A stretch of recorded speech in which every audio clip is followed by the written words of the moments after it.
Holidays-nale, adu namma GT Holidays da.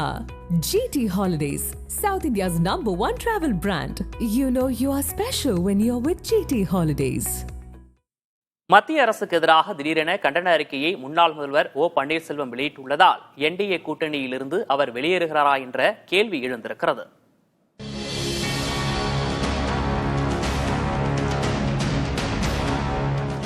அதிமுகவில் இருந்து நீக்கப்பட்ட முன்னாள் முதல்வர் ஓ பன்னீர்செல்வம் அதிமுக தொண்டர்கள் உரிமை மீட்பு குழு என்ற பரப்புரையுடன் 2019 மக்களவைத் தேர்தலை சந்தித்தார். அப்போது பாஜக தலைமையிலான என்டிஏ கூட்டணி ஆதரவோடு அவர் களம் கண்ட நிலையில் தற்போது 2026 சட்டமன்ற தேர்தலில் அதிமுக தலைமையில் பாஜக கூட்டணி அமைத்துள்ளது. எனினும் கட்சியிலிருந்து நீக்கப்பட்ட ஓ பன்னீர்செல்வத்தை அதிமுக தரப்பினர் கண்டுகொள்ளவில்லை. என்டிஏ கூட்டணியில் நீடிப்பதாக பன்னீர்செல்வம் கூறி வந்தாலும் கடந்த வாரம் தமிழகம் வந்த பிரதமர் மோடியை சந்திக்க நேரம் கேட்ட போதிலும் அவருக்கு வாய்ப்பு அளிக்கப்படவில்லை.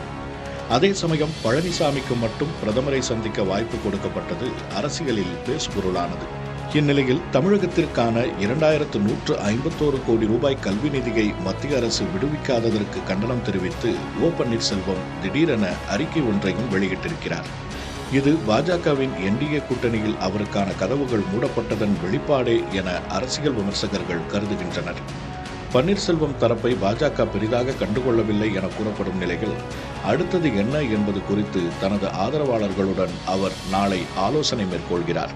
அரசியலுக்கு தாண்டி பிரதமர் மேல் தனிப்பட்ட பற்று ஒரு விசுவாசம் காட்டிய அண்ணன் ஓபிஎஸ் அவர்கள், நீங்கள் தமிழகம் வருகிற பொழுது நான் வரவேற்க வேண்டும், வழி அனுப்ப வேண்டும், எனக்கு வாய்ப்பு அளியுங்கள் என்று எழுத்துப்பூர்வமான கேட்ட பிறகும் அவருக்கு வாய்ப்பு மறுக்கப்பட்டிருப்பது என்பது உள்ளபடியே இது தாங்கிக் கொள்ள முடியாத ஒரு அவமானமாகத்தான் நாங்கள் பார்க்கிறோம். இன்றைக்கு தொண்டர்களுடைய எண்ணமும் பொதுமக்களுடைய எண்ணமும் இத்தனை அவமானங்களை தாங்கிக் கொண்டு இன்னும் அந்த என்டிஏ கூட்டணியில் தொடர வேண்டுமா? சுயமரியாதைக்கும் தன்மானத்திற்கும் இழுக்கு வருகிற பொழுது ஒரு நிமிடம் கூட நாம் அங்கு இருக்கக்கூடாது, வெளியேற வேண்டும் என்பதுதான் தொண்டர்களுடைய எண்ணம் மட்டுமல்ல, அண்ணன் ஓபிஎஸ் மேல பற்றும் பாசம் மரியாதை என்ற பொதுமக்கள் அபிமான எண்ணம்.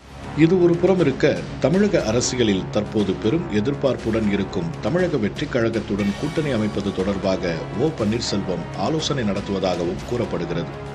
3 முறை தமிழக முதல்வராக இருந்த பன்னீர்செல்வம் புதிய கட்சி ஒன்றை தொடங்கும் யோசனையில் இருப்பதாகவும் தகவல்கள் கசிந்திருக்க, புதிய கட்சி தொடங்கி தேர்தலை சந்திப்பதற்கான பணபலமோ ஆள்பலமோ அவரிடம் உள்ளதா என்பது விடை தெரியாத கேள்வியே.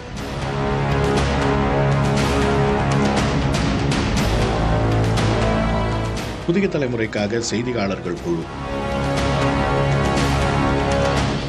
Holidays-nale, adu namma GT Holidays da. GT Holidays, South India's #1 travel brand. You know you are special when you're with GT Holidays.